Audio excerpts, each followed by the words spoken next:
CSM is the combination of two churches post-Katrina.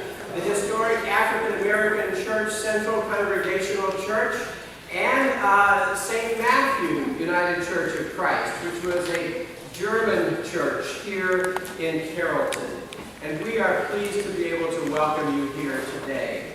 The mission of our church is to love God, to embrace diversity, and to create community. And your presence here is an answer to our prayers. A year and a half ago, with fear and trepidation, I initiated a discussion group on white privilege. I thought, I'm new to New Orleans, I'm an old white guy, how can I lead a discussion group on white privilege? And I learned I was exactly the right person to lead a discussion group on white privilege, because I'm an old white guy and I'm privileged. And that group has been transformative for me and for the people who have been part of it. And it was that group that has created this event, along with another group in our church. But I want to just ask all the members of that discussion group to stand at this time. There aren't very many of them, but please stand if you're here today. Great. Thank you.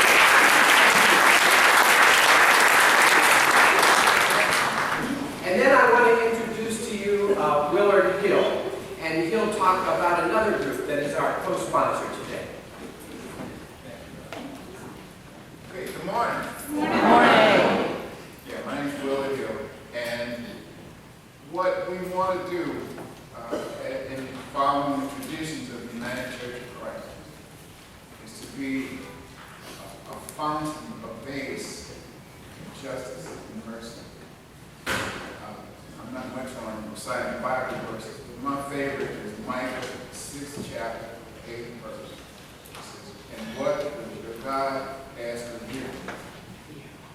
To do justice, to love mercy, and walk humbly with your God.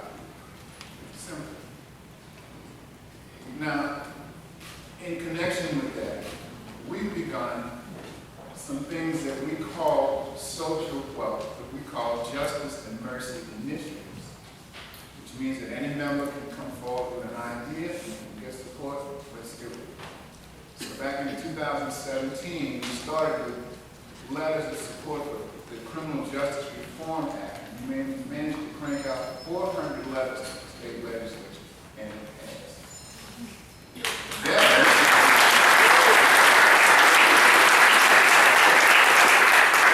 And later in 2017, we had an event on human trafficking, and we had the FBI human trafficking task force director come and talk to us, and that was an eye-opener.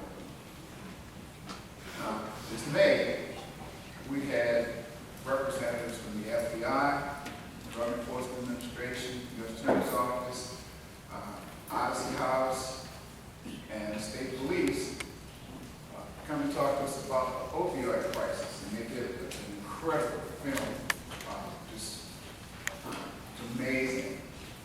And in connection with that, we want to move forward with our justice and mercy ideas. So what's happened now is that Nick Marinello and his wife Noelle have taken a bit, and in conjunction with the white privilege class, they've arranged for this. So thank you all for coming. This is what we do. This is who we are. Come back and see us. I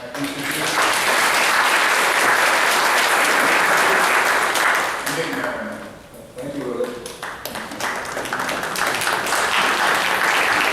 So, Tim Wong, our speaker, will be up here in just a minute. I want to offer a few words of introduction. I met Tim about 10 years ago when I wrote a story on him for Tulane University Alumni Magazine. If you didn't know it, Tim is an alumnus of Tulane, and after his graduation from there, spent 6 years in New Orleans doing anti-racist work and serving as a community organizer. When we met, the presidential campaign that would put Barack Obama into the White House was in full swing. And Tim had just written an essay titled, "This is Your Nation on White Privilege," which examined how candidates Obama and McCain were held to different standards.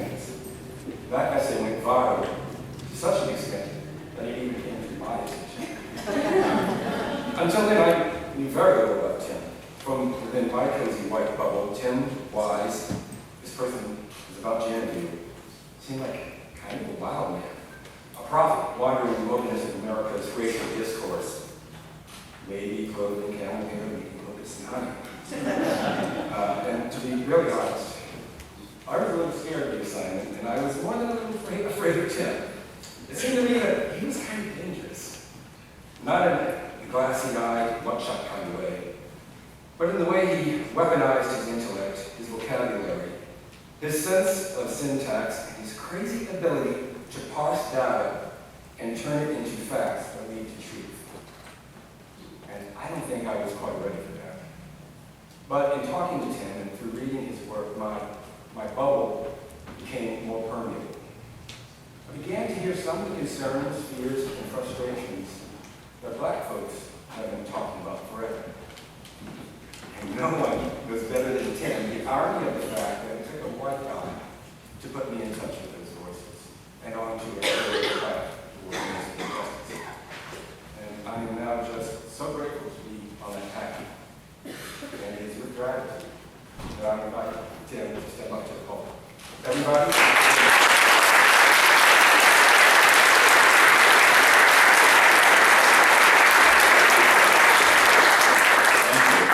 I suspect that what actually woke Nick up was less my words, though I'd like to think that I had that effect, but more a reaction of the Tulane alums a bit older than myself who wrote in anger to the Tulanean. Because if you ever read the Tulanean, I don't recommend this, by the way. There's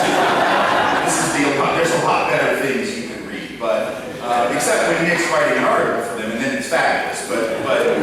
But you always know that when you talk about race in the pages of the Tulane, that you're going to have letters to the editor, the very next issue. It's going to say so-and-so and so-and-so, Tulane Arts and Sciences 51, right? Because it's somebody who graduated a really long time ago. They're still not over 1963 when they integrated that place finally, or whenever it was. They're still complaining about that. So I'm sure that was the thing that really made the difference, was seeing just how prevalent this issue was in this community, and even in such an enlightened institution as Tulane University, he says with snark in this place. A love-hate relationship that I will always have with that institution. And to some extent, of course, with this community as well, a community that really has given me so much of my understanding of these issues, the friendships and the mentorship that I received in this town, mostly from folks of color. My friends, obviously, at the People's Institute for Survival and Beyond, first and foremost, as well as folks with whom I worked in public housing communities before the city of New Orleans apparently saw fit to eliminate the vast majority, or nearly all of them, post-Katrina. And it was there that I really learned about these subjects. So I would love to tell you that all of the brilliance that you're about to hear, see how I did that? I told you it was going to be brilliant, so you're going to be primed to hear it as such. I'd like to tell you that those words of brilliance were my own, and to some extent they are. I would be the one forming them with my mouth and sharing them with you. But they are the collective wisdom of people of color, and for those of us who are white and attempting in any way, shape, or form to do racial justice work, it is incumbent upon us to acknowledge the source of so much of our understanding, to whatever extent we have it, because the source of that understanding is almost always, inevitably, if it is real understanding, a black and brown source. So I just want to say that up front. I also, having lived here for 10 years, I've been away for 22, having lived here for 10, I knew that New Orleans was a church-going town, but it is Saturday, y'all, and you are here. This is very nice of you to be here at the beginning of the weekend like this, to talk about these issues.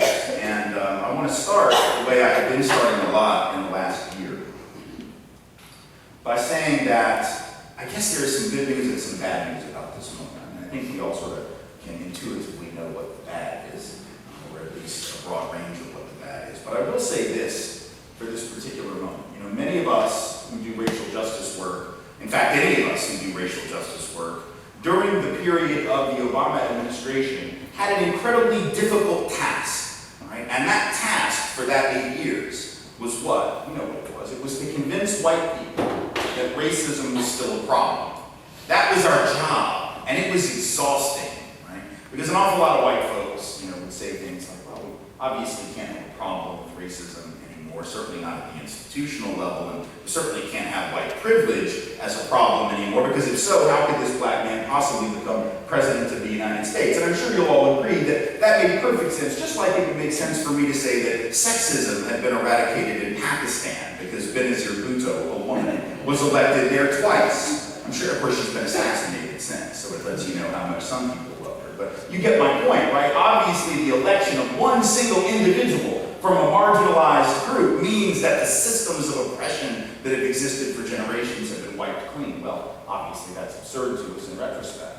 Maybe it was absurd to us at the time, but there were an awful lot of white Americans who believed it, who believed that we had wiped the slate clean with the election of President Obama. So for 8 years, that was our job. And as exhausting as that was for me as a white person, I cannot imagine how exhausting that job must have felt and been for black and brown folks trying to have the same conversation with white folks in this country. So I guess if there's any good news about the current moment, and see, I'm trying real hard to find the silver lining, as you can tell. I'm trying to tease it out of the storm cloud. I'm not even sure I buy my own BS here, okay? But if there's any good news about the current moment, maybe that's it. Maybe the good news is we don't have to hold folks' hands anymore and say, no, really, racism is still a problem, because the obviousness of it, the blatantness of it, the overtness of it has become so much more prevalent that if you don't see it now, you're never going to see it. There's very little that I can say to you, no fact, no analysis, no news item that's going to clarify it for you.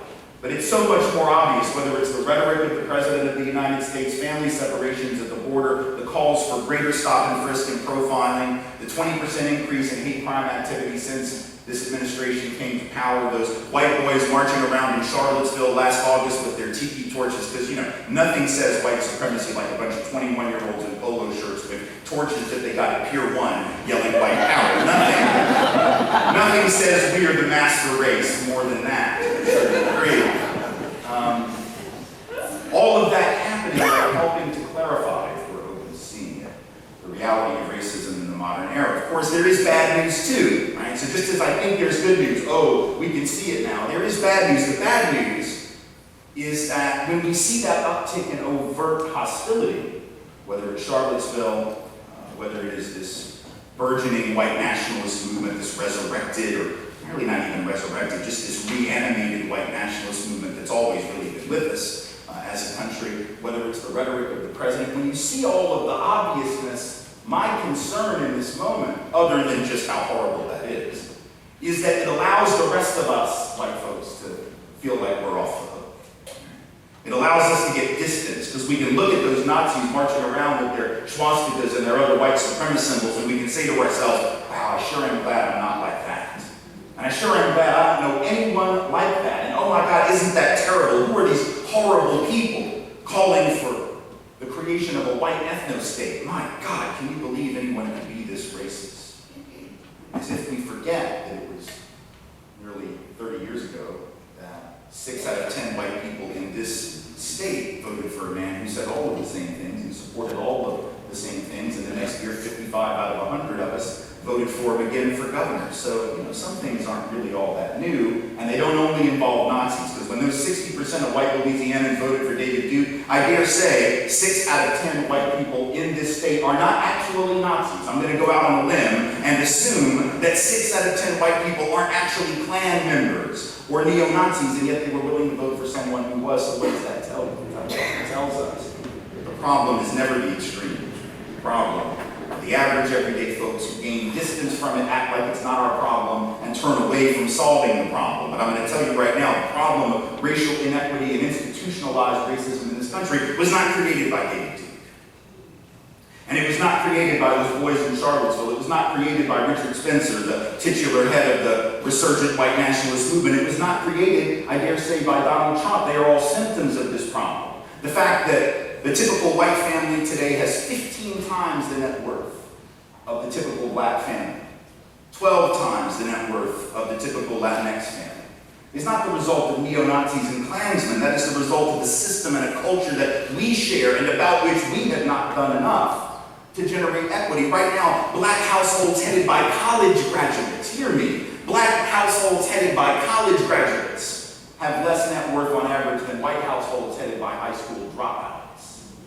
So how is that about David Duke? How is that about the Klan? How is that about Nazis? And please tell me the one again about how folks will just stay in school and get an education, everything will be all right. Because that tells me it's not true. The typical black family with a college degree at the head of household has less net worth than a white family whose head dropped out of high school, something is amiss. That education is not fixing, that qualifications are not fixing, that hard work is not fixing. And that has nothing to do with Nazis. Right now, black folks with a college degree almost twice as likely as white folks with a degree to be unemployed. That's not on David Duke. That's not even on Donald Trump. Because that number, that ratio has been the same through Democratic and Republican administrations. No matter who the president is, it is almost always the same ratio. Latinx folks with a college degree, 50% more likely than whites with a degree to be unemployed. Asian Americans with a degree, 20% more likely than whites with a degree to be unemployed. Our indigenous brothers and sisters to this continent, 2/3 more likely than white folks to be unemployed, even when both have a college degree. So that's not about Nazism. That's about institutionalized inequity in this society. It's not David Duke's fault that black folks are 3.5 times more likely to be shot by law enforcement, even when unarmed, than white folks when both or either are posing no threat to the officer. That's not on the Klan. That's on a system of law enforcement that we all pay taxes for, and about which we have not done enough to challenge and to change. And so we have to look at this problem in a much more capacious way than it is to look at Nazis and pluck our tongues and wash our hands of it and act like somehow it doesn't involve us, because these problems are a long time coming. And what else is a long time coming is the large-scale inability of so much of white America to see that as a problem. I want to be very clear when I say this. I do not mean all white people. So when white folks get defensive, please, please, please, please. I know if you came to this, you're probably not one of these people, but I just got to check in with you, make sure you're all right. If I'm not talking about you, I learned this from the People's Institute as well. If what I'm saying doesn't apply to you, why are you getting so defensive, right? Just don't need to worry about it. Don't need to freak out about it. Maybe I'm just talking about your cousin, so you can take it out. I'm not talking about you necessarily, unless I am, and you'll know. For a very long time, white folks have not been able to hear this truth. Not only the truth that I just spoke a second ago about those ongoing inequalities, but the truth about which black and brown folks have been speaking forever in this country. In fact, that denial of the problem of racism is such an intergenerational phenomenon that you can go back to the early 60s, at a time when pretty much everybody now would agree things were unequal, because it doesn't take any courage to admit that now, right? I mean, to acknowledge that things were profoundly unequal in, let's say, 1963, before the Civil Rights Act was even passed, before the Voting Rights Act was even passed, 5 years before the Fair Housing Act would be passed. To admit that things were bad then doesn't take any courage. So everybody will do it. I could go out on the street, ask any white person anywhere, no matter their politics, hey, do you think black folks were treated equally in 1963? And they'd all be like, well, no. Even the Klan would be like, no, I'm glad they weren't, they would say, but they would admit it, they wouldn't deny it. They'd be like, damn right, let's make America great again. You know, that's what they would say. But everybody would agree that things were unequal. Yet what's interesting is go back and read the Gallup poll from that year that asked white Americans this very question. Do you believe that black folks are treated equally in your community in housing, education, and employment? Now, come on. Half a century in the rearview mirror, we know the answer. The answer is no. Everybody knows that black folks were not treated equally. But in 1963, when the past was not the past, when the past was the present, and when it was all around us, that question was put to white folks, and 2 out of 3 white Americans said, yes, everything's fine.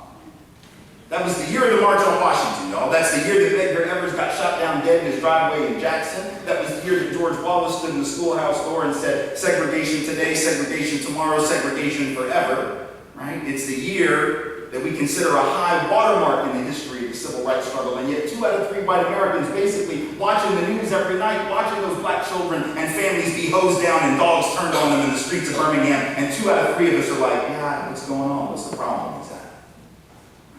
1962, Gallup asked white folks, do you think black children have the same chance to get a good education as white children? Come on, 62, y'all.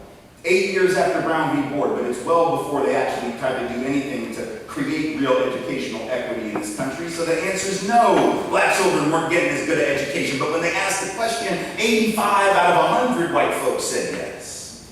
Nothing to see here. Racism? What? Discrimination? What? What's the problem? What does that tell you? It tells you the problem is not just Nazis, it's not just the Klan, it's not just the overt segregationists, it's all the nice white people who, in the midst even of an apartheid state in our country, a formal, legalized system of oppression, couldn't see the problem. Now, if white folks couldn't see the problem in 63 and 62, y'all, what do you think the odds are? Maybe we're missing something now. Right? Because it was obvious then, and it wasn't just obvious, I'd say it's obvious now. It was legal then. It was legal to oppress. Oppression was literally the law. And white folks couldn't see it. Why? Is it because we're bad people? Is it because we're unfeeling people? Of course not. I mean, there are people like that in every group, but I've been white a long time. I'm fairly confident that doesn't describe all or nearly all of us. I think most folks are good folks. But I think that when you're a member of the dominant social and cultural group, when you're a member of the dominant group, you have the luxury, indeed the privilege, of not seeing what other people see. That's the biggest privilege of all, really, when we talk about white privilege. I know some white folks get very upset because they think we're accusing them all of being rich. I know that those white people are not rich. It's not about money. That's one form of privilege. It's not what I'm talking about. I'm talking about the privilege of being oblivious to the lived reality of other people that share a country with you. Because you don't have to know any better. White folks in 1963, when they asked that question, didn't have to know the truth. Because it wasn't going to be on the test, was it? And by that I mean whatever test you have to take to graduate from school, get into college, law school, medical school, get a job, a professional certification to teach, or anything else. You didn't have to prove that you knew the actual reality of black and brown families in this country. You could be ignorant to that and still be considered competent and educated. And however much you think has changed in the last half century, let's at least admit that hasn't. You can still remain stone cold ignorant to black and brown truth and be considered competent and be considered educated and get to teach other children and get to be a doctor in a black or brown community, or be a nurse, or be a therapist, or whatever it is you want to be. You can be anything you want to be, anywhere you want to be, and not know black and brown truth, whether it's 1962 or today. Because that's how privilege functions. When you're a member of the norm, when you're a member of the dominant group, you have the luxury of being oblivious. And so that's why we're all implicated in this. Having that luxury, having that privilege is the ultimate way in which we wield power, because if I don't have to see something, I'm not going to change something. We've always had that. See, black and brown folks don't have that luxury. Black and brown folks have to know white people's stuff. They have to know our stuff better than we know our stuff. And they'd be prepared to spit it back to us on the test, where it will in fact appear. Because the test will be about white folks stuff. Whatever we think is important to know, that's going to be on the test. And people of color have to know it. And white folks can remain ignorant to black and brown reality, but it's even deeper than that. We're all part of the problem because the rationalizations of those inequities that I mentioned before, and so many others about which I could speak had I had time to do so, the rationalization of that is literally built into the American DNA.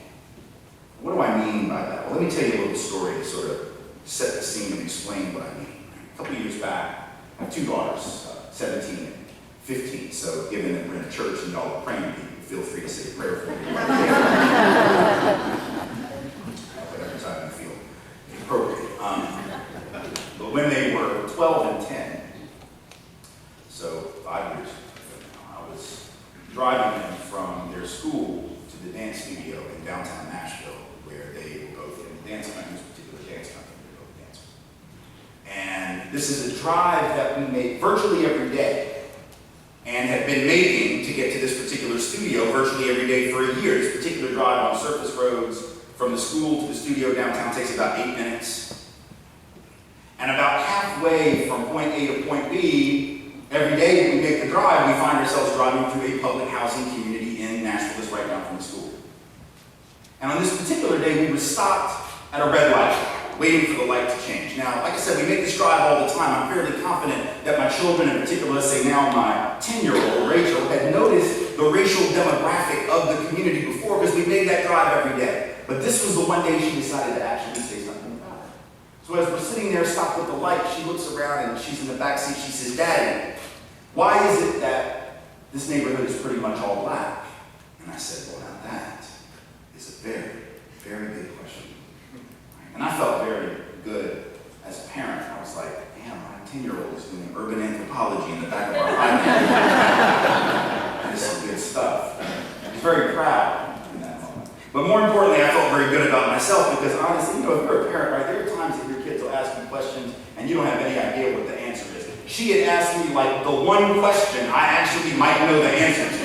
right? Like, this is actually what Daddy studied. If she had said, where does electricity come from? I'd have been like, aren't y'all talking about that in class? Don't you have a phone? Google it.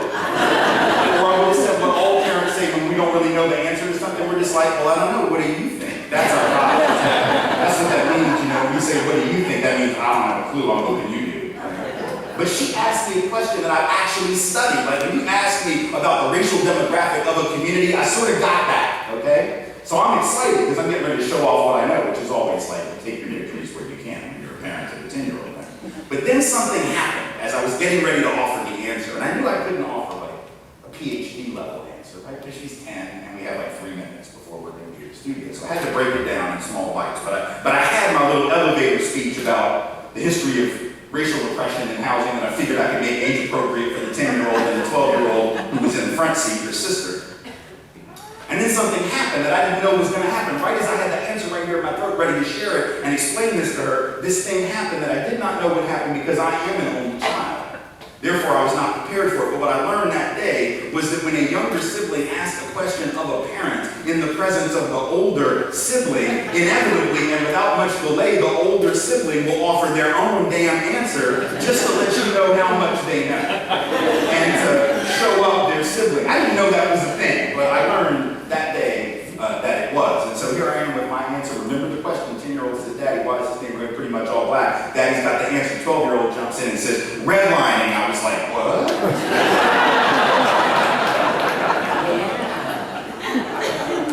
How do you know that?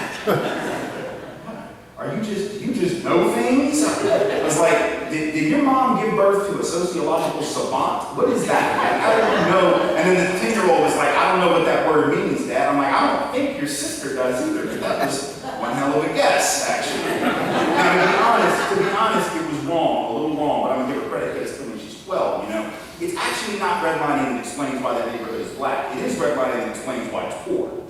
So she was conflating the race and class piece, but come on, y'all, she's 12, still pretty good guess. Pretty good guess, right? And so I tried to break it down then in that moment a little bit about what the redlining piece was, but also the other. I explained to her, of course, in the 3.5 minutes that I had left, that principally the reason that neighborhood had become black was because, well, first I started with the history of the public housing in that community that we were now in, because remember, as was the case here, public housing was not created for black folks.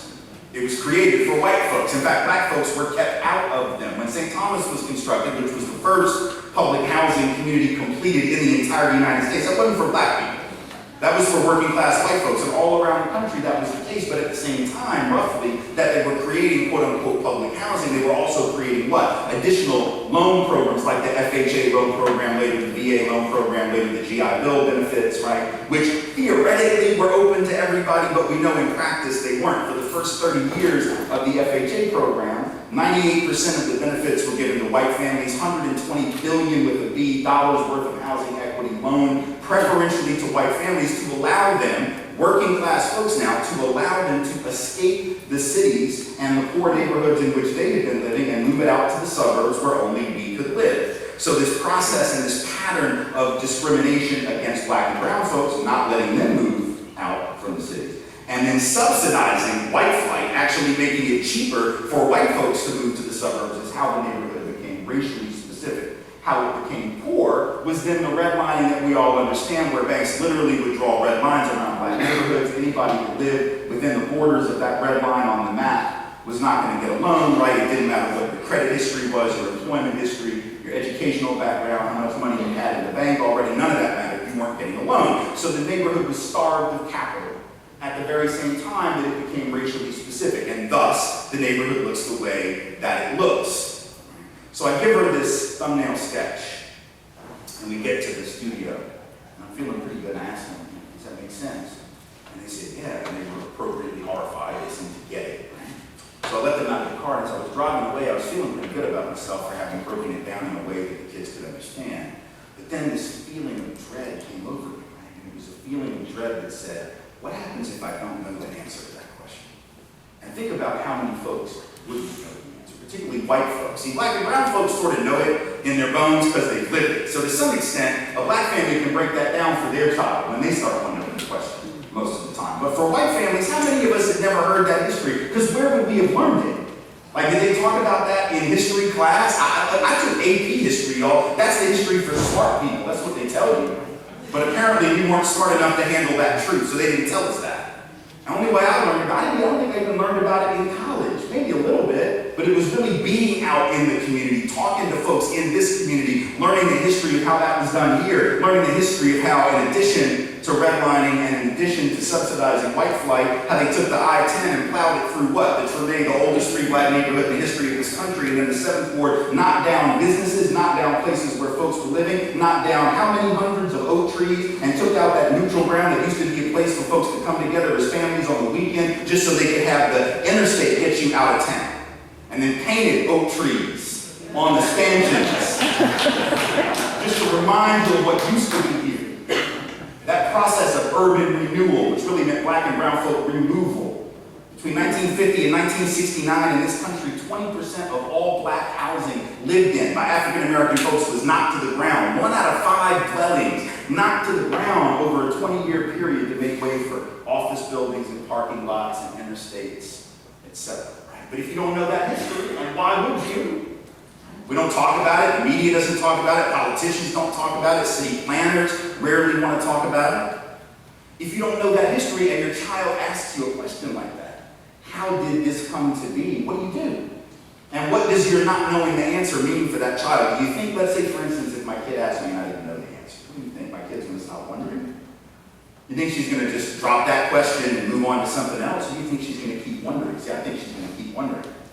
And then she's going to fill in the blanks of her own question with her own answer. What do you think her answer is going to be? What do you? It's only one answer it can be, really.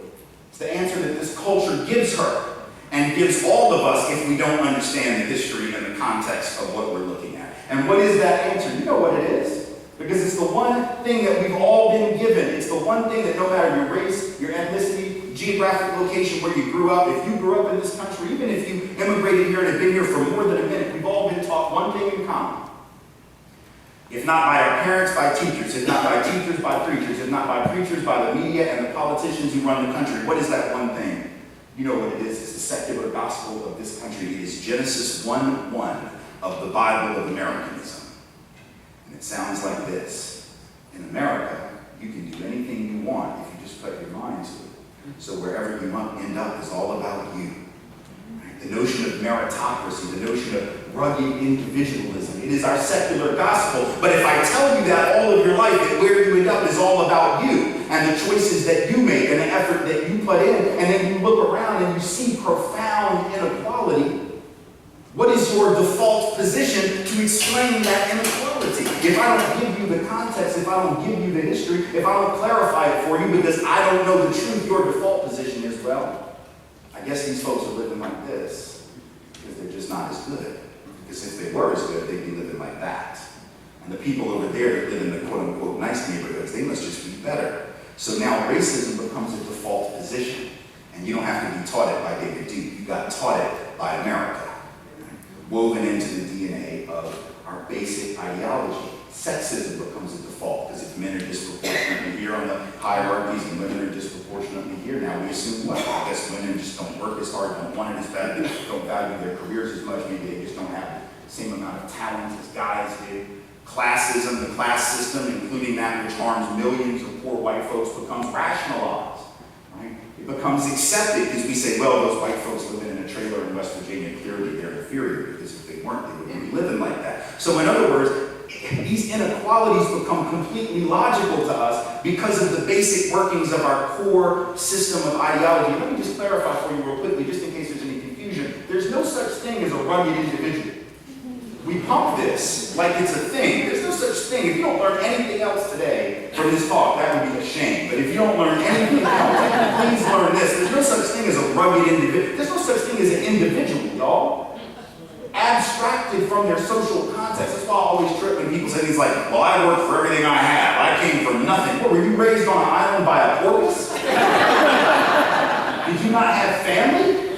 Did you not live around people that helped you and like remember to feed you and send you to school and teach you things? If you ever actually met somebody who was a rugged individual, let me just give you a word of advice. You need to get the hell away from that guy. Because it is going to be feral, and it's not going to happen. He's not going to know how to communicate. He's going to grunt and chase you because nobody told it about the taboo about not eating you. So you won't even know about that. If it was really a rugged individual, there's no such thing. We all had help. Some of our help was racially specific. Some of our help was class specific. Some of our help was gender specific. Some of it was just luck, y'all. You know why I'm standing here right now? It's not because I'm any better at this than a lot of other people. I mean, as my mom says, I talk pretty good, you know. But that's not really the only reason I'm here. Look, I started doing this work right out of college when I graduated from Tulane in the campaigns against David Duke. Because that was a high-profile thing, I got catapulted to national attention when I was 23. Talk about white privilege. But let's be honest, the only reason I was even in a position to get that job was because I'd gone to Tulane, and I met the two men that gave me the job. One was a history prof, the other was a grad student at the time, Lance Hill, and a friend of mine. Right? So these two men offered me this job because I was in position to know them. If I didn't go to Tulane, I didn't meet them. And they didn't offer me that job. Why was I at Tulane? I was at Tulane because I was chasing a girl that went to LSU, y'all. That's the truth. That's the truth.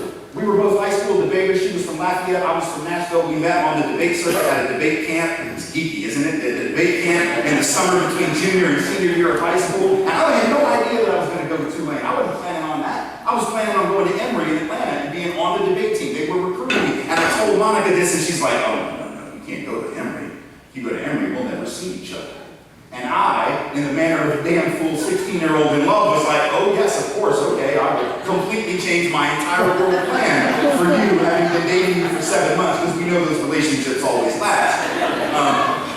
So I changed my whole plan and came to Tulane. If I don't meet her, and she doesn't convince me to go to Tulane, I don't meet those men, get that job, fight David Duke, build up a reputation, end up on the lecture circuit with book deals doing this work. And the only reason I met her and was a debater was because I wasn't even a debater. When I started high school, I wasn't my plan. I was a baseball player. And I was a really good baseball player. Not as good as Donald Trump. I'm sure you've heard him say he was. I'm sure you've heard Donald Trump insist he was the best baseball player in the city of New York in 1962, which, I beg to remind you if you're a baseball fan, was the year that the Yankees won the World Series, but he was better than Mickey Mantle, he was better than Roger Maris, he was better than Yogi Berra, he was better than Whitey Ford, he was better than all of them. I wasn't that good, but I was good. I was good enough to where I had college recruiters come into my games when I was in Little League, so I figured that was my path. But I tried out for my high school team, had a terrible tryout, inexplicably got cut from the team and had to find a different activity, which ended up being debate. If I make that baseball team, I'm not going to be debating, let alone be at a debate camp over the summer in Washington, D.C. in 1985, where I will meet Monica, fall in love, she will convince me to go to Tulane, I will beat those men, get that job, fight David Duke, and build up that reputation, which is to say, not only are we the recipients of privilege and luck, but I really owe everything to that jackass that cut me from the baseball team, y'all. And the reason I tell you that story is not for the laughs, though I much appreciate them. I tell it to you because that level of humility about how we got from point A to point B is a necessary tactic if we're going to create a society of justice. We can't act like we've gotten whatever it is we've gotten because of our genius and our hard work. We might have worked hard, we might be a little intelligent and a little capable, but ultimately there's all these other social factors, the people that do or don't come into our lives, the opportunities that do or don't open up to us, and we have no control over most of that. But if we don't talk about that, if we lead our kids, I know why we do it, I know why we tell our kids, you can be anything if you just work hard enough. I get it. You think my wife and I don't tell our daughters that? Of course we do, but I put a little asterisk at the end of that statement. You know, the asterisk that says some conditions may apply. Put a little asterisk at the end of it. Yes, we want to incentivize them to work hard and be the best people that they can be and put forth maximum effort at all times in whatever it is they're doing. But I put the asterisk that says, just so y'all know, there are some men and boys, and sadly, even some women, who will try to stop you because they think that you are lesser than men. And if you don't understand that, and if you don't join with other people to fight against the barriers that are put in the place of women, then all the hard work that you put out may not amount to as much as it otherwise would. So you have to work not just hard as individuals, but you have to work hard collectively to take out the systems of oppression that actually will affect you directly, let alone others. And some people get mad at me for telling my girls, they say, oh, setting them up to have a victim mindset. No, I'm trying to prepare them for the world as it is. Not the world as I wish it were, but the world as it is. If I don't do that, what kind of dad would I be? It's like sending my girls down a dark alley where there's an electric fence at the end, but not telling them about the fence because I don't want to make them neurotic. Oh no, just run, go. I know, it's dark, right? scary. I don't know if there's a fence. What fence? I don't know if there's a fence. If so, we'll figure it out. That would not make me a good parent, but that's sort of what we do when we don't put the asterisk. And yet, as a society, we don't put that asterisk at the end of the promise, do we? And as a result, we end up rationalizing all of these inequalities. Here's the irony of that. When we don't challenge the fundamental ideology of our country, this notion of meritocracy and rugged individualism, and we don't challenge it even though we know it's not real, right? We all know people. Come on, we all know people. All of us know people who've worked hard their whole lives, got nothing to show for it. Right? We know people that were born on third base, think they hit a triple, never had to work all that hard in their entire lives. I've even heard stories about people that get to take over $230 million real estate portfolios from their father in the 1970s and early 80s in New York City at a time when property was cheap, and then think that when they become billionaires, you ought to pat them on the back and talk about how great and smart they are. I don't know if that's a true story, but I've heard it. There are people who end up with that level of power because they have inherited it directly or indirectly. There are other folks who work twice as hard, never have anything to show for it, so we know that the notion of meritocracy isn't a thing. We know it isn't actually real, but we keep pumping it, and the danger is not only is that detrimental to the people on the bottom, it's detrimental even to a lot of the folks who usually are on the top. Now, not the top 1/10 of 1%. They're usually going to be pretty good. They're going to be okay, right? I don't worry too much about that. But all those other white folks who were used to winning, right? Think about what's going on right now. You mentioned the opioid crisis in the introduction. We're talking about some people doing around that. Some of the discussions we're having around that. Let's break this down a little bit and think about how this thing is connected to race and whiteness and privilege and inequality. Because see, I would argue that when you tell a people that they can be anything if they just work hard, first of all, black and brown folks know it's never been that easy. So black and brown folks never had the luxury, as James Baldwin said, of believing the myths that white people did. Black and brown folks have never had the ability to say to themselves, well, I'm sure that if I'm willing to work hard, they'll always have a job for me. Right? Like black and brown folks know that's not real, but if you're white in this country, you've had the luxury of believing that that is real. Even working class white folks, right, could take for granted what? Horizontal mobility, if not vertical. Horizontal being the kind that says, my grandfather worked in the coal mine, my daddy worked in the coal mine, I'm working in the coal mine, my kid's gonna work in the coal mine and be a member of the union. Or we've got 3 generations working on this assembly line, doing whatever, right? And I know that I can get my son a job, blah, blah, blah, whatever, right? Horizontal mobility, the idea that at the very least we'll be as good off as we were the last generation, maybe a little better. White folks, even working class, have had the luxury of buying into that mentality. People of color never had that luxury, and so they tended to remain a bit more cynical and skeptical about it. But what happens if you tell me that and I come to believe it because I can, and then the economy changes, and the globalization of production and manufacturing makes me anachronistic, no longer employable at a wage that will support my family because it's so much cheaper to make whatever the product is somewhere else, having made by folks who don't have the right to form a union, where they don't have to worry about environmental protections or decent minimum wages or any kind of benefits, right? So now I'm an anachronism in my own country, and I don't know what to do with that because you promised me this would never happen to me, right? When the recession hit in 2009 and 2010, right, who were the people who were hurt the worst? Black and brown folks. They were the first to lose their jobs, always the first fired and the last rehired, but who were the folks that freaked out the most? It wasn't black and brown folks, because for black and brown folks, that was just a more extreme version of Tuesday. But for millions of white people, that double-digit unemployment that some of our communities were looking at, and some still are in isolated rural pockets, for instance, in places in the Rust Belt, certain places in this country, that was new for us. We hadn't seen that since the Depression, y'all. 85 years had gone by, 2 or 3 generations, 3 or 4 generations had gone by, never looking at that kind of insecurity. And now there it was, staring us in the face. And when you've been told all your life that's not going to happen to you, you don't have the coping skills to deal with that. So what do you do? Well, you have to anesthetize yourself somehow. Because remember, that voice in the back of your head is saying what? Wherever you end up is all about you.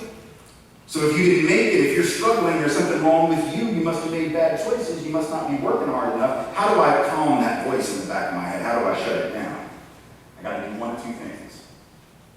I either gotta figure out a way to anesthetize it, maybe with those opiates, maybe with drugs. We've seen this spike in white suicide, disproportionate relative to other folks. We've seen a spike in opioid addiction, disproportionate among white folks relative to other folks, disproportionate heavy drinking and death by cirrhosis of the deliver 500,000 excess deaths from 1999 to 2013 in the white, working class, middle-aged, non-college educated community. 500,000 excess deaths above and beyond what would have been predicted, disproportionately caused by cirrhosis, by suicide, and opioid overdose. I think that's not related to the fact that white folks were set up to expect an 8 or better on a 1 to 10 scale, and then when we got stuck with a 6, we didn't know what to do with it. You think that's not related to privilege? These aren't deaths of despair. That's what the media calls them. Deaths of despair. These are deaths of frustrated expectations, y'all. If you promise me the moon and then you deliver something less than the moon, I don't know what to do. So I either have to anesthetize myself with opiates, or I got to anesthetize myself with the political opiates that promises to take away my pain. And that's what the President of the United States is, a political opioid. He comes and says, I can take away your pain, or at least I can numb it. Because what does an opioid do? Let's be clear. An opioid doesn't solve your problem, right? Opioids don't solve, if you have a crushed disc in your back, they give you opioids for the pain. It doesn't make the disc repair. You have to have surgery for that, but it'll get rid of the pain momentarily. If you have cancer, they'll give you opioids. It doesn't take the cancer away. You're going to have other treatment for that, but it makes you not, it blocks the pain receptor. So if I come along and I say, I can take away your pain because we're going to build a wall, and that's going to solve your problems. Because we're going to keep those Mexicans from coming in and taking your job. Because that's what people believe, that they have to deflect the pain. Because if the voice is telling me it's my fault that I'm struggling, remember, that's the voice. And for most of my life, that voice worked out okay, because it was sort of working out for me. And then it stopped working out for me, but the voice is still there, so I got to either numb it with opioids or find somebody else to blame it on, right? And if I can blame it on Mexican folk, I got an email from a young man, 24, 25 years old young man, white guy, a couple years ago. He's like, I can't find a job. And he meant this sincerely. I knew it was sincere because it was all in capital letters. That's the mark of sincerity. And anger. And he says, I can't find a job because all the jobs are going to black folks and Mexicans. Really? All the jobs? Seems odd, because black and brown folks' unemployment rates, like I said earlier, about twice as likely as the white rate, so I don't know where black folks and brown folks are taking all these jobs. I don't know if these jobs are in Second Life, online somewhere, I don't know. But this kid really believed it. He actually believed it. First of all, when people say things like, they took my job, my first question is like, did you have the job yet? Because if you didn't have the job, it wasn't yours. They didn't take your job unless you had already been hired. Like, I would have more sympathy if the boss was calling up white people on Monday and being like, Ted, you got the job. And then Wednesday, call back and we're like, I'm just kidding, I'm giving the job to Jose. Like, that would be unfair. I suppose I would have sympathy if that were what was happening. Or if some Iowa dairy farmer were going out at 4 o'clock in the morning to milk the cows, bringing the jugs. I don't know if they still use jugs to milk the cow, but you know, it's the image that I have in my head. Bringing the milk jugs out 4 in the morning to milk the cows, and some black dude jumps up from behind a bale of hay and says, I already did it, took your job, farmer. Maybe I would be sympathetic, but that's not what's happening, and yet people believe it because that's what they're being sold, that's what they're being told, and when you're in pain, you'll believe that because it beats that voice in the back of your head. I guess the point I'm trying to make to you is that white privilege, even though it helps you 364 days out of the year, if day 365 is the day you get that pink slip, and you're 52 years old and nobody wants to hire you now because you cost them too much, right?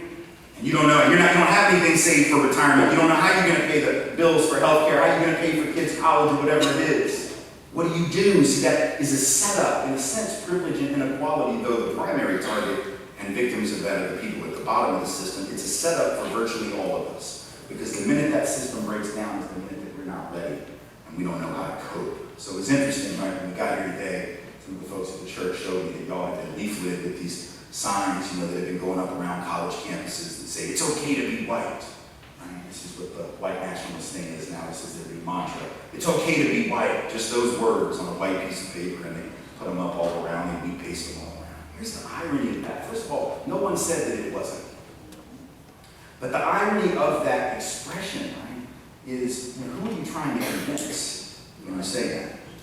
Right? And why aren't we dealing with the fact that even though it might be okay to be a person called white in this society, that if being called white in this society means that you have been vested with these unrealistic expectations of your own power and your own success and your own efficacy, that the pain that you're in right now, the pain that leads you to join that kind of movement and think that it's going to solve your problems, is a pain that isn't okay. And the only reason you're in that pain is because other white folks set you up and put you in a position to be in it. That's the great irony. Black folks didn't do that to you. Brown folks didn't do that to you. Mexican folk didn't do that to you. Immigrants of any color didn't do that to you. We did that to ourselves. White supremacy is a lie that ultimately comes back to bite on the ass even the people who have benefited from it in the grandest of terms. And if we're not clear on that, all of the self-reassurances about how okay it is to be white will never really reassure us, because it's a toxicity with which we're dealing. See, solidarity isn't just something that we have to do for the sake of the people on the bottom of the system. Solidarity is something that we have to do for the sake of all of us, because this system is capable of killing more than its targets, and it is indeed doing so right now. The good news, however, if there is any as I close, is this.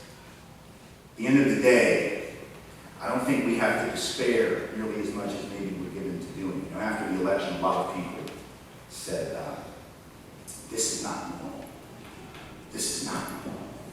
As if we don't know how to deal with this problem that we're facing at the top levels of government. This is not normal. First of all, when you allow yourself to think that something is new and abnormal, it's more frightening, isn't it?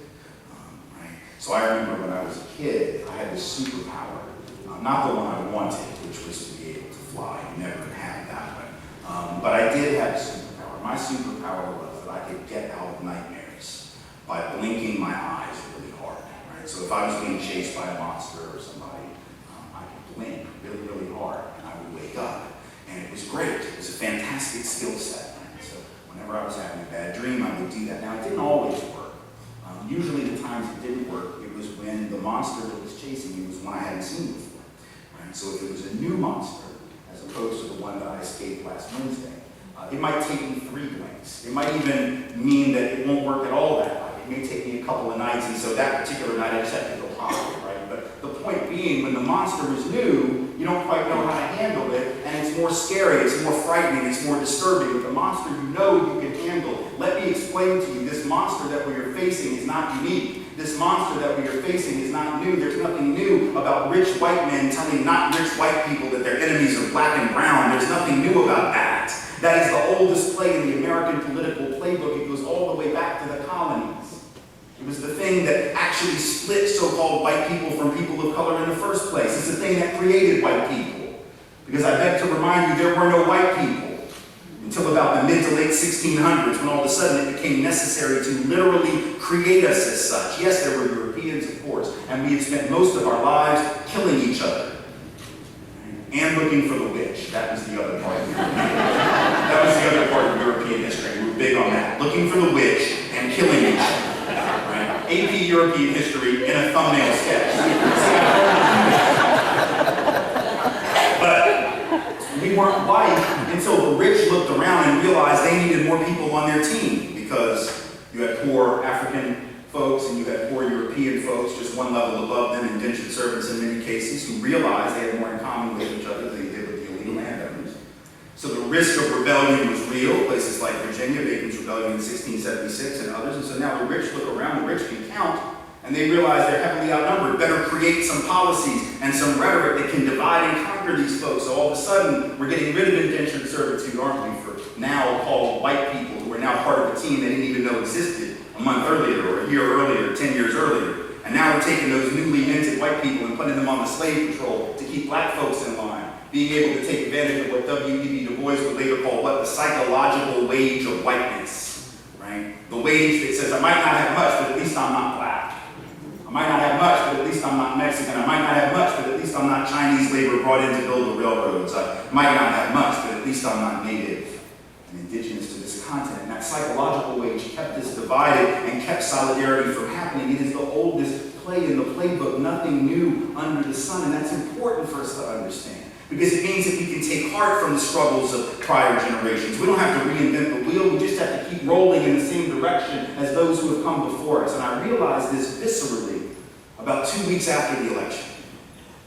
Before the transition took place in January of 2017, I was in D.C. in December, so a month after the election.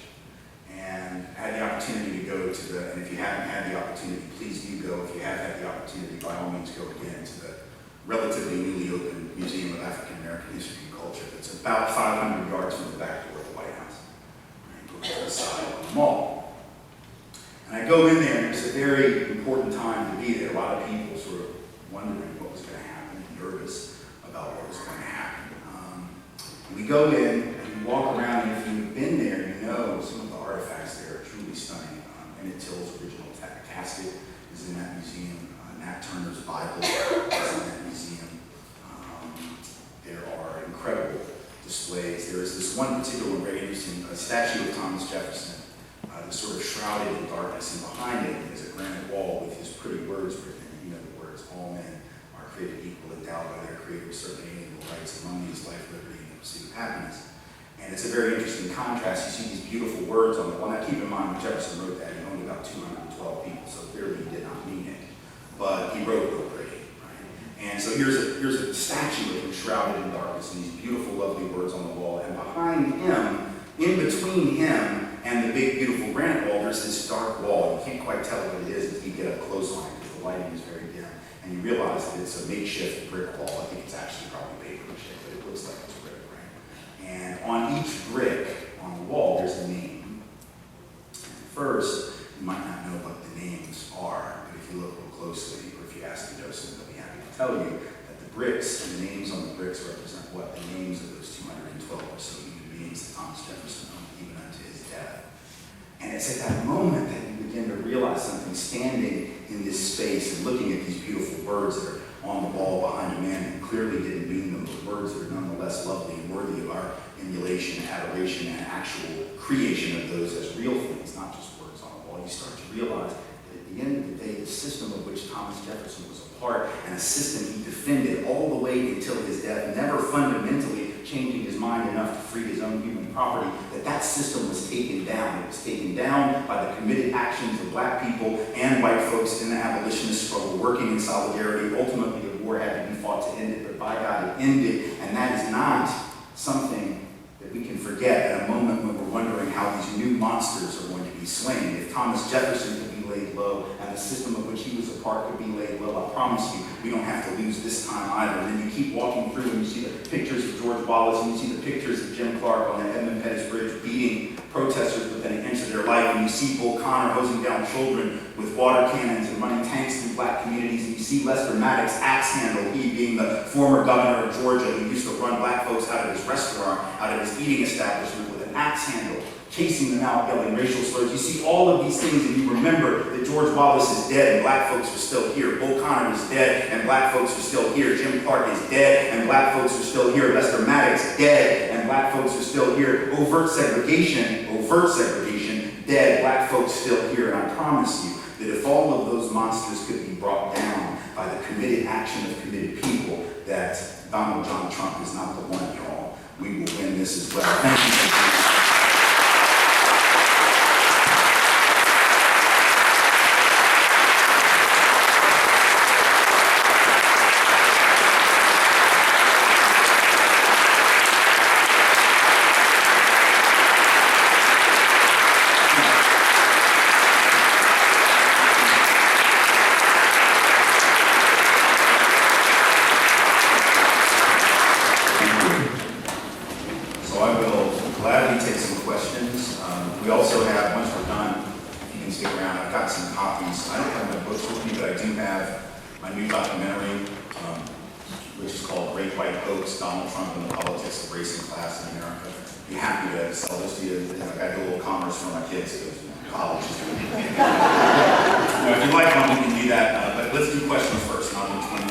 If you have a question, raise your hand.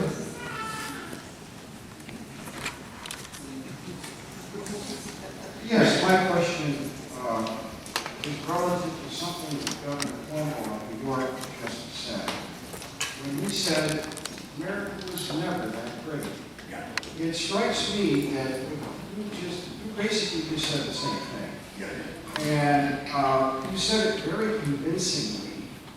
How do we get this message out without the kind of negative response that Governor Cuomo threw. How do we get it out in such a way that people really listen to it like cold tears, just listen to what you have to say? Well, I think Governor Cuomo's mistake was not the thought itself, but the way in which it was expressed was sort of acontextual. He just sort of threw it out there. Now, if you listen to the rest of the talk, there was context given to it, but it was pretty clumsy the way that he said it. And I think the reality is sometimes rather than the slogan, right, which is America was never that great, which, you know, historically is pretty irrefutably true.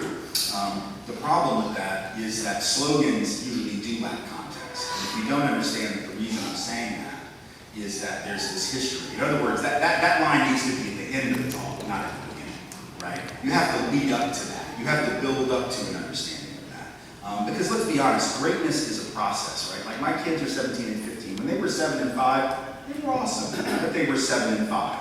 And if by the time they reached 17 and 15, they hadn't gotten a little greater, quite a bit awesomer, I would have been worried, seriously worried. Like, in other words, when I criticize them at 7 and 5, it's not because I don't think they're all right, they're good, you know, but they can be better. And so when we think of greatness as a process of becoming, right, then it becomes easier. But unfortunately, what we've done is we've taught history as this sort of undifferentiated string of greatness, right, decontextualized from everything else that was going on around it. And so we have the greatness of the founding, absent a critical understanding of the not-so-great aspects of that founding, or what Gerald Horne calls the counter-revolution of 1776. And we haven't read that, but we should, because Professor Horne makes the case that, frankly, the American Revolution was as much an attempt to maintain the system of enslavement as it was to get away from the oppression of King George. There was actual fear in the colonies among the elite. It's very well documented in this regard. There was real fear that England was going to abolish enslavement in all of its colonies. And so only by having a revolution would they be able to vouchsafe their actual ownership of human beings. And so once we understand that, that gives a little twist, right? But we don't teach that in schools. So we got a lot of work to do to lay the groundwork so that people will hear what Governor Cuomo said and not go, oh my God, can you believe what he said? Because obviously when you throw it out as a soundbite, you lose the ability to control the conversation as opposed to saying, you know, in response to the MAGA slogan, what I think we can say, which is when exactly was America great and for whom? When you say make it great again, what do you mean? Give me a time period. Because when you say that, right, I had this conversation with folks in the Tea Party movement back in 2009 and 2010, who, you know, their slogan was a little different, right? Their slogan was take America back. And so I would engage in these conversations like, well, back is a directional reference, so tell me where you want to go, like exactly how far, pick a year, right? Because once they pick a year, now they're on the hook for whatever that year was, right? And so I would say pick a year, and I knew what year this one woman I was arguing with over email, and I said pick a year, and I knew I wrote it down on paper before she wrote me back. I knew what was coming, and I'm not clairvoyant, but I knew it. She said 1957. I said, of course you said 1957, because that's the year that Beaver started, so naturally that was a great year for white people.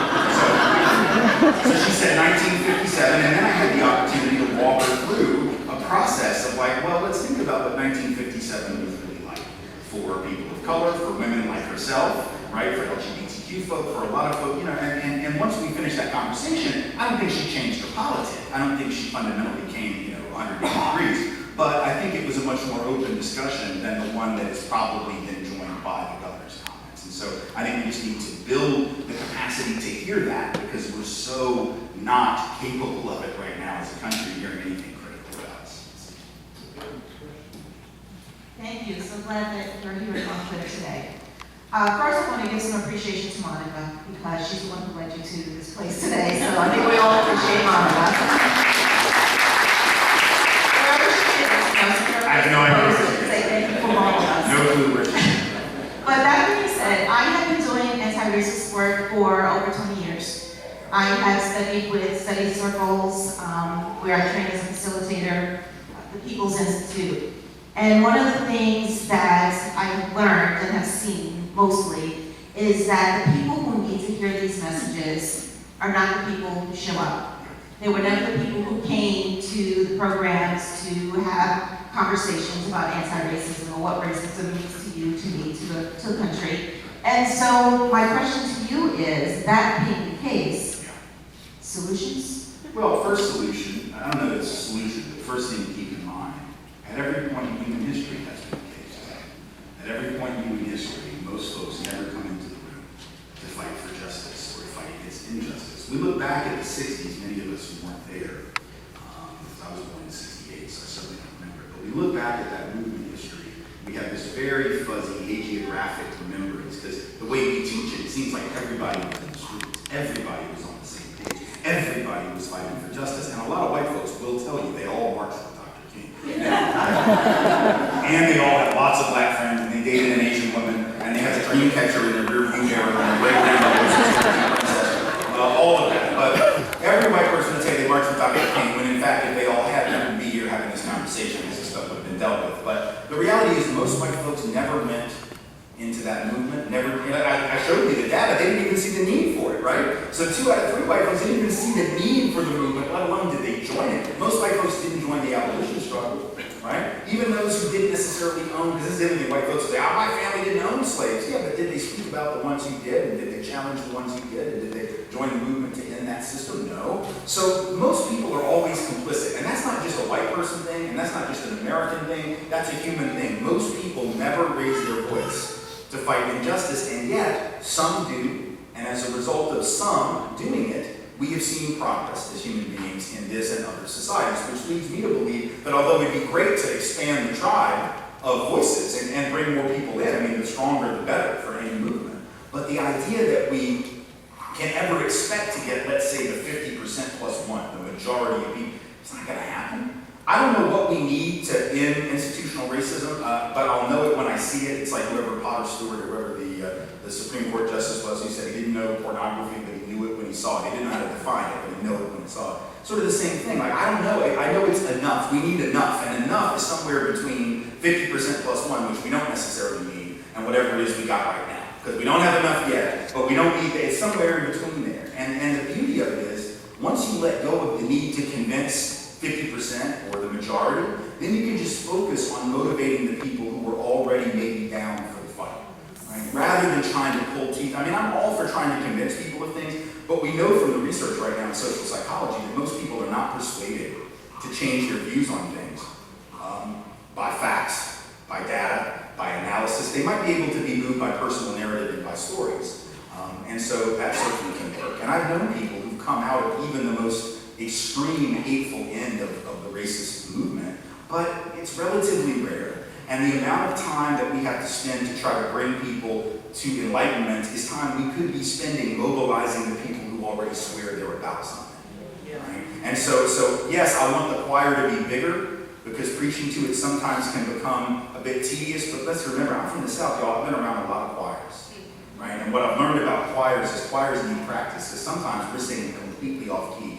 We can't even tell. We're singing totally different hymnals out of the book. We're not even on the same page. We think we sound fabulous, but to other people, it's like, yeah, y'all are missing some notes there. Right? And so we need to do the work, even if we're not able to expand dramatically the tribe, because frankly, the vast majority of people in every society sort of acclimate to whatever the norm is in that society. The good news about that is if we get mobilized and we're doing the work, and the center begins to move towards justice, then most people end up acclimating to that too. Right? They don't just acclimate to the other side, they'll acclimate to us if we're the ones who are winning and shifting the discussion. So let's get busy with our people. Let's try to bring some people in, but let's mostly focus on mobilization rather than sheep stealing. Sheep stealing is fine, but if you look at what the far right has done in this country, it hasn't really been by persuading people, bringing in new people, flipping people who were progressive and making them reactionary. Right? That's not really what happened.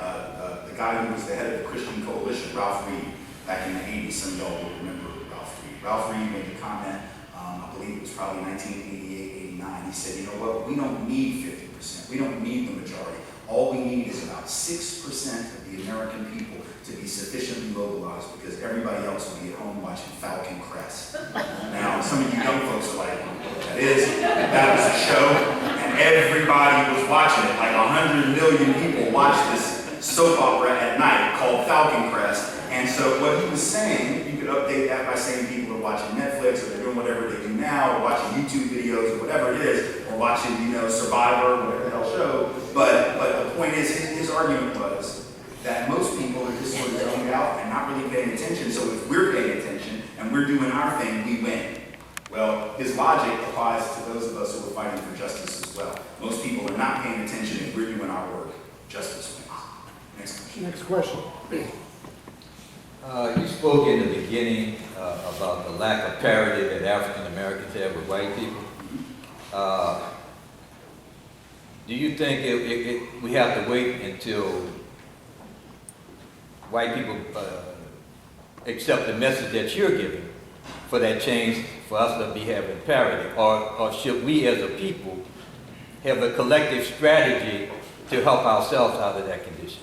I think it's both. I think marginalized peoples in every society have to have collective strategies that do not rely upon the goodwill and the enlightenment of the dominant majority, right? So if black and brown folks are waiting around for white folks to get committed to justice, the wait is going to be extraordinarily long. And in the meantime, black and brown folks have to be creating collective strategies to address those issues within their own communities. Now, those of us outside of those communities also need to be trying to help empower that process. And there are some ways that that can be done in terms of the things that we're pushing for. I think to some extent you see in this conversation right now, let's say within the movement for Black Lives, folks like Black Youth Project 100, folks like the Malcolm X grassroots movement, who are putting forward platforms and ideas about how to gain some level of self-sufficiency, both on an economic level, but also with regard to policing, let's say, in regard to schooling in communities. So just to give you an idea of what to me that looks like,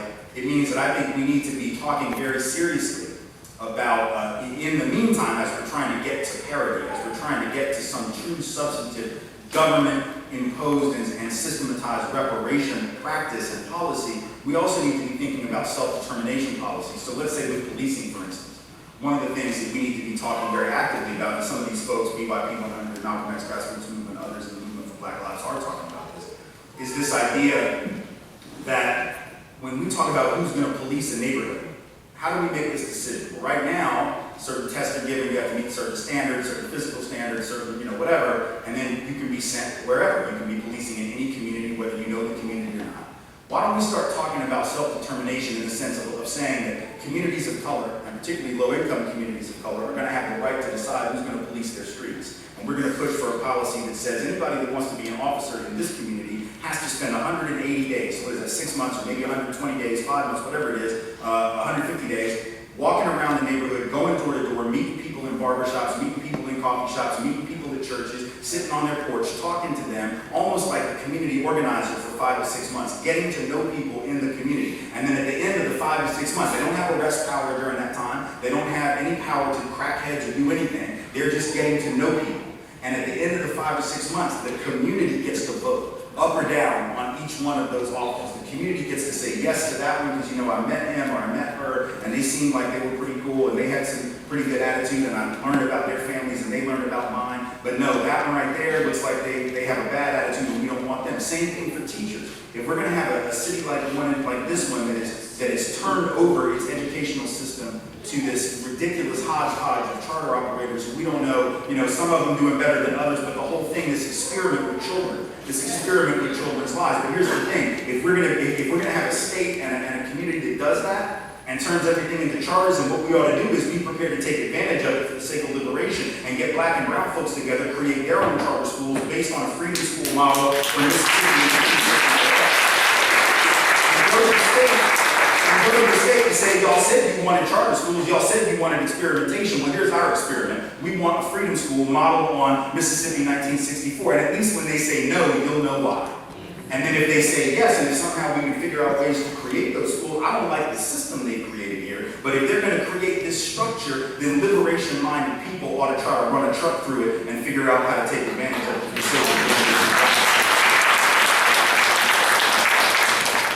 Good morning, and thanks for taking my question. It's actually two-part. My first question is specifically for women. In your opinion, what is the future for women, particularly minority, black, and brown women? What does it look like, in your opinion, for women?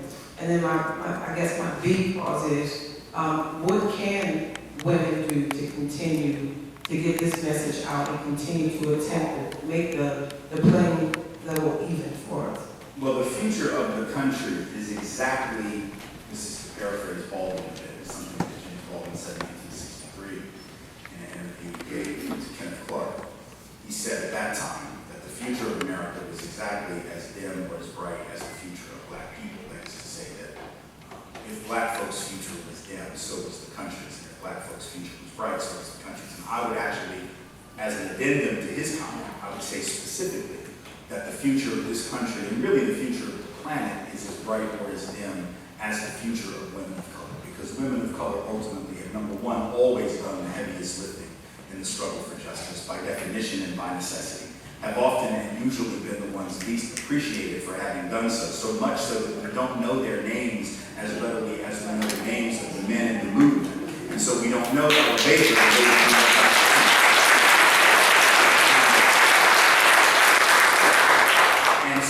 So number one, we must hold up the stories and the histories and the hard work done by women of color in this and every other community around this country and really around the globe, where 85 to 90% of the women on the globe are women of color. And because here's how we know this is true. We know that when women's fortunes rise, and I don't even mean just financial fortunes, I mean educational fortunes, economic fortunes, health fortunes. When women are doing better, communities do better. And when women are doing worse in terms of their health and education and income and everything, the whole community is doing worse. And so I think the future, it's not clear to me what the future will be, because clearly the past and the present are one of women doing most of the heavy lifting, getting least of the credit. So that could always continue, but I'll tell you, if that continues, if we do not lift up the work and the voices of those women of color, thankfully, who have come forward and are, in fact, getting a lot of well-deserved attention right now for the movement for Black Lives, for the folks in BYP 100, Malcolm X grassroots movement. A lot of those folks are women leading that charge. That's as it should be. I think we're beginning to see the emergence of, I'm not going to use the term leadership because a lot of the women in that struggle don't necessarily use a leadership model as much as they use a sort of collaborative and solidarity-based model that isn't leader-based, but certainly voices of women of color who are at the forefront right now of the struggle in ways that maybe we didn't see 20 years ago and 30 years ago. And not only is that as it should be, that's how it has to be. So for the rest of us, what that means is that we need to be looking to women of color to provide the leadership. We need to be, folks at the People's Institute always told those of us who were white that we have to figure out ways to be accountable to Black and brown communities. But I would even go further and say we have to be specifically accountable to Black and brown women who have done so much of the work with so little of the reward and so little of the accolade and so little of the acknowledgement. Not because it's about accolades and acknowledgement, but because if you don't understand the source of the work and the wisdom, you can't really build a movement around that wisdom. And so I would say that's what we have to be thinking about constantly in this struggle.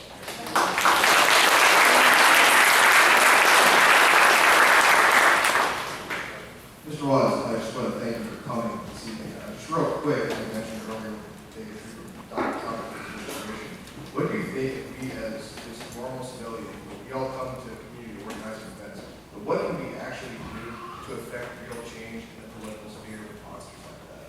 Well, I think that within the political sphere, we have to do a couple of things. One is to neither fetishize nor minimize the importance of electoral politics. I think the danger is either of those are dangerous. Sometimes we fetishize elections to the point where we put all our energy in that. And given the spectrum of choices that are usually offered in this country at the national, state, and local level, putting all your energy into that is, I would say, maybe not the best way to spend your time. That doesn't mean, however, that we ignore it. I know a lot of other people, progressive and left-leaning folks, who think electoral politics are just a distraction and it doesn't matter who wins. And anyone who still believes that in the midst of where we are right now as a country, I don't believe is capable of engaging in solidarity. And I really personally want very little to do with anyone who believes that nothing is different no matter who wins. The people who say that are almost never the ones who suffer the most when things are at their worst. They're people who have the luxury of believing that. Having said that, we don't want to fetishize it. So I always say to people, look, electoral politics are harm reduction, right? So it's just like if you're trying to deal with heroin addiction and you believe in giving out free needles, which I do think is important from a health perspective, but I know it's just harm reduction,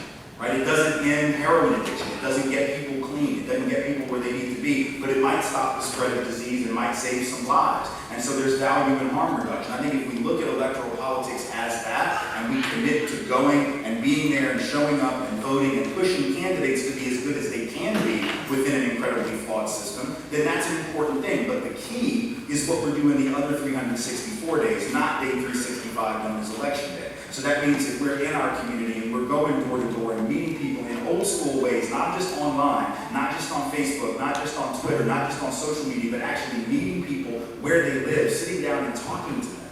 Then we have a chance to make a real difference. We have folks like Serge showing up for racial justice, white anti-racist contingent with over 100 chapters around the country. Some of the stuff that they've been doing, literally going door to door in white communities, having conversations with white people on their front porch about police violence against black people. Like that's an incredibly important. I'm sure they get some doors shut in their face, and a lot of people tell them off because nobody likes talking about that, let alone on your stoop like at dinner time. So I know it can be hectic, but think about that. Just coming into a space, and maybe it's the person's house, maybe it's coming to a church, or a community event, and raising those issues on a regular, ongoing basis changes the dynamic. Because once white folks start to see that there are other white folks who are thinking actively about this, then it makes it harder for that first white person or group of white people to take a pass on it. The reason we take a pass on it right now is because we look around and we don't see our friends and we don't see our colleagues, our co-workers, our classmates maybe engaged. The minute we start seeing people get engaged, then all of a sudden we have to start asking that question, well, why am I not down for this? And why am I not working on this? And why am I not thinking about this? And some people will never think about it. And some people will never join no matter what we do, but at least some will, because they'll be inspired by it. So I think we have to figure out where are your pressure points, where are the places that you exert influence. It might be at work, it might be in a school, it might be in a community organization that you belong to, or some neighborhood group. Start where you are.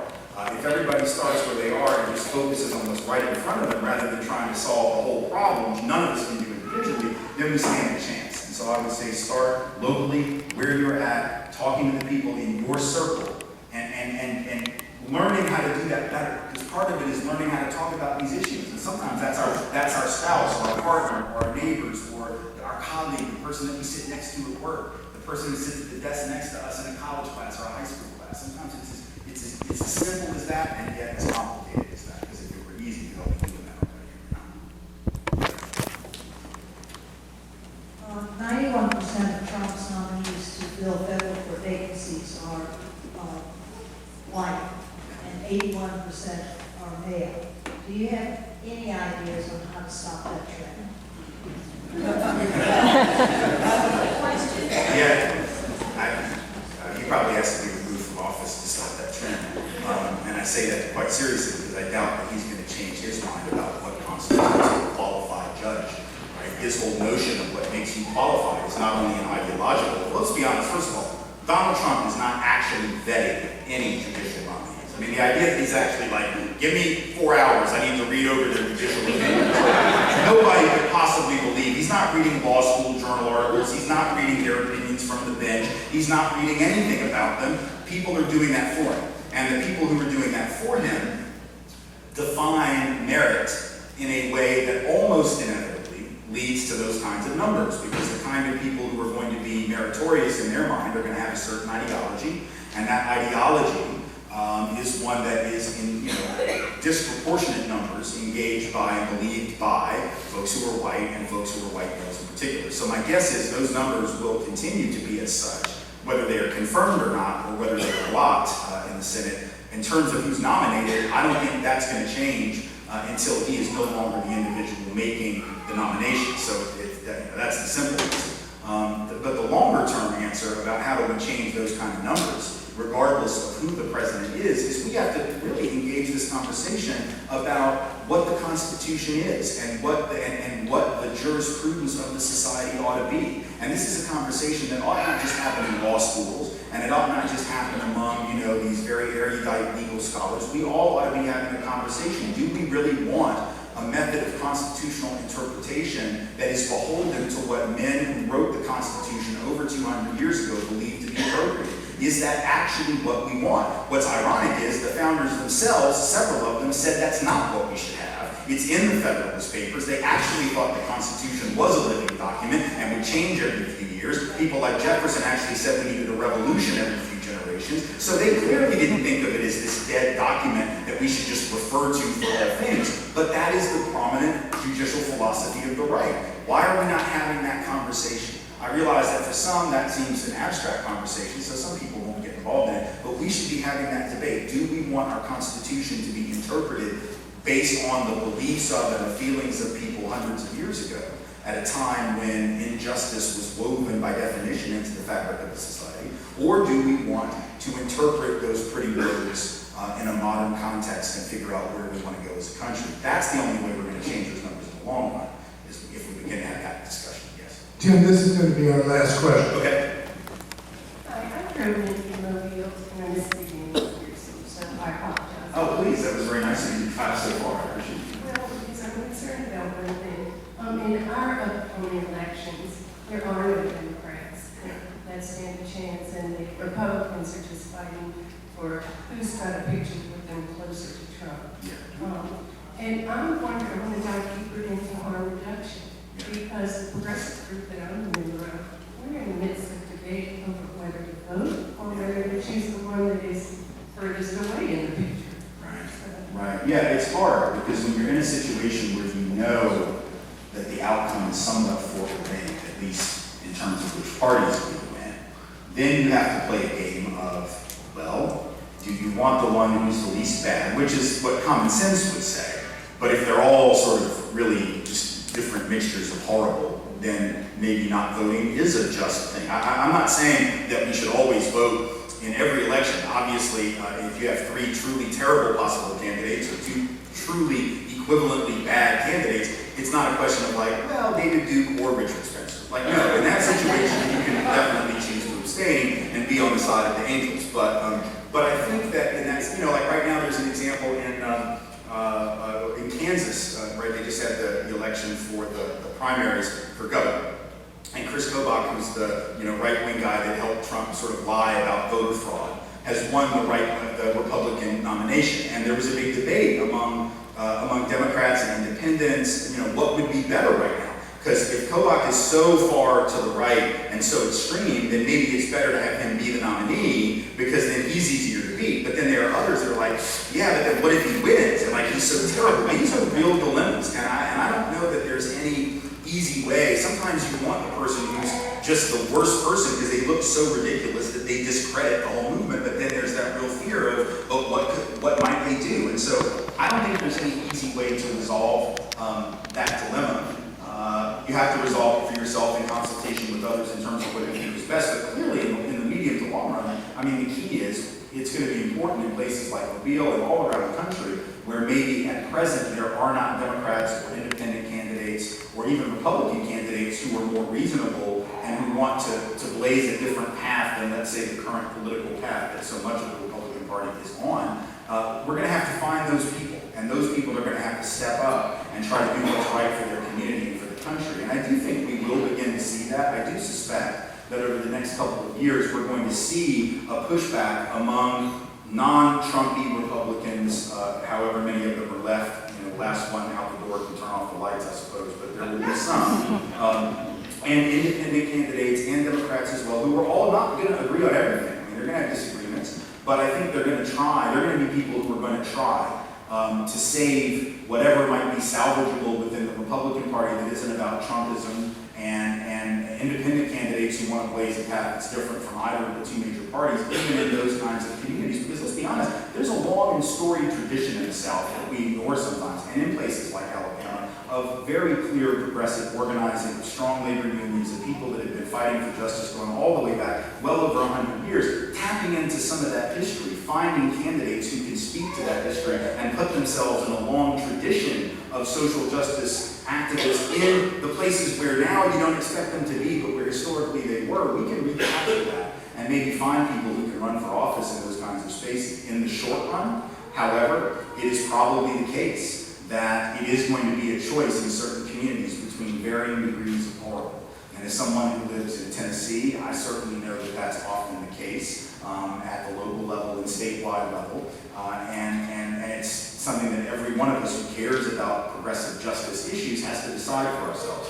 Are we going to run for office? Are we going to try to find somebody to run for office? And I would suggest part of what we need to do, putting aside Congress races, Senate races, and presidential for a minute, is I think it is important for people who are progressive and believe in justice and equity to start running for some of these local offices. I think that if you look at what the right did over the last 25 to 30 years, that's what they did. They took over state legislatures. That's what they did, which allowed the gerrymandering that now is screwed up the congressional districts. That's what they did to actually limit the ability. I mean, you know, in Tennessee is a good example. You know, I live in Nashville, which is sort of like the way it is with Memphis, a sort of blue dot in the middle of a very red state. And it wasn't that long ago that Tennessee was a blue state. You know, I was in high school or maybe early in college when it still was.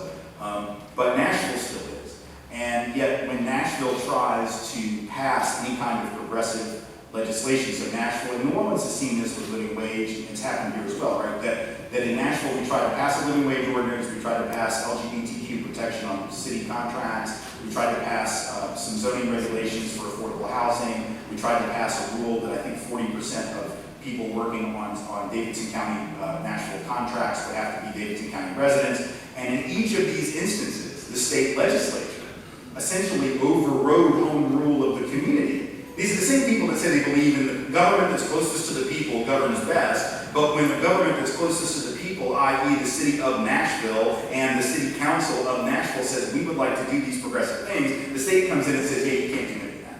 We're going to override your ability to do that. Well, the only reason they could do that was because they took the state house and had a supermajority in the state house because some people in the Democratic Party got so happy that we had the presidency that we just sort of ignored all these local races. It was just like, oh, the president's one of us now, whatever that's supposed to mean. Oh, the president, you know, and this started with Bill Clinton. It wasn't even Barack Obama. It was like Bill Clinton wins, and it's like, oh, you know, he's one of us, and so therefore we can sort of get a little lazy about local races. And meanwhile, the right wing was running for school board, and they were running for state houses, and they were running for city council and county commission and zoning commissioner, and like all these really non-sexy positions that I guess people are like, oh, what does that matter? And now we sort of know, don't we, why it matters. And so maybe part of it is figuring out how do we begin to rebuild local political alliances, maybe running for those local offices. And you know, some of those positions don't even require full-time commitment. Some of those kinds of positions are sort of part-time jobs, but they allow you to get a foothold in shaping the vision of a community. And it might be that we want to start there rather than necessarily obsessing about Congress, as important as that is. There are some districts that it's just going to be 20 years, I mean, let's just be honest.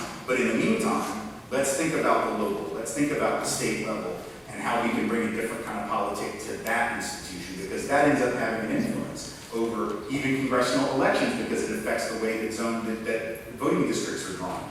It affects all of those kinds of things. It affects budget decisions that really impact people in their everyday lives. So I think if we start there, we're probably in the best shape to move forward. Thank you all so much for being here.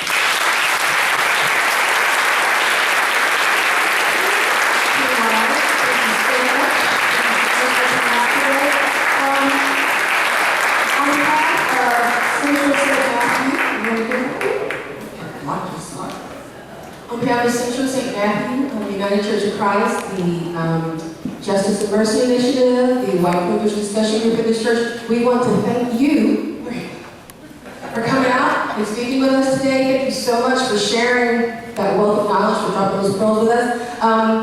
Thank you for the work that you do. We appreciate your generosity of spirit in taking all these questions today. And for all of you, wow, mind blown. Thank all of you for coming out and sharing your Saturday morning with us.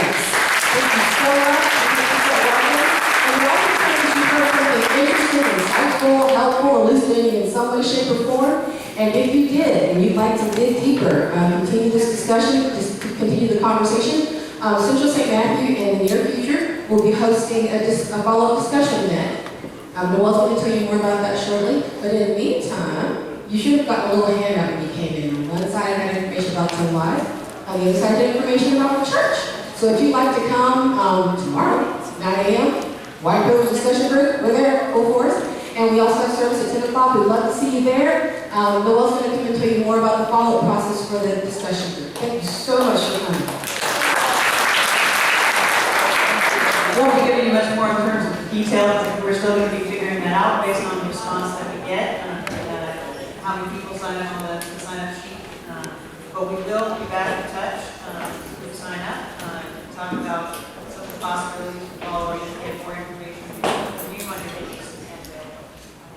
We also want to recognize the presence of a guest group that contacted us and canceled their usual meeting to be here, the Racism to the speaker. Now we'll take over the information about that group. Want to give way if you're a member of the racism group.